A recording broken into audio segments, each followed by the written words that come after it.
Finally আবারও নতুন ধারাবাহিকে ফিরছে কথা। কথা ধারাবাহিকের পর আবারও তাকে একটি নতুন গল্পে, রোমান্টিক গল্পে দেখা যাবে সুস্মিতা দেকে। স্টার জলসায় আসছে তোমাদের চমকিয়ে দিতে একটি নতুন ধারাবাহিক। এই নতুন ধারাবাহিক তোমাদের চমকিয়ে দিতে একটি নতুন প্রেমের গল্প এবং কাহিনী নিয়ে আসতে চলেছে। স্টার জলসা আরও চমকিয়ে দিতে তোমাদেরকে কথাকে ফিরিয়ে আনলো, কিন্তু কথার সাথে নায়ক হিসাবে কে ভূমিকা পালন করবে এটা জানার জন্য তোমরা ব্যস্ত হয়ে পড়েছো। শোনা যাচ্ছে লুক সেট হয়ে গেছে।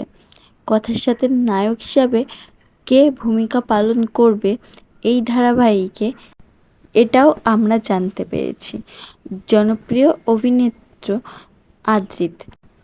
তো হ্যাঁ বন্ধুরা, তোমাদের সকলের প্রিয় আদ্রিত আর কথা একটি নতুন ধারাবাহিক আসতে চলেছে। এই ধারাবাহিকটি কেমন হতে চলেছে তোমরা তাড়াতাড়ি জানতে পারবে। এর নতুন প্রোমো খুবই তাড়াতাড়ি আসতে চলেছে। তো হ্যাঁ বন্ধুরা, আদ্রিত ও কথাকে কেমন মানাবে তোমরা অবশ্যই কমেন্টে জানিও।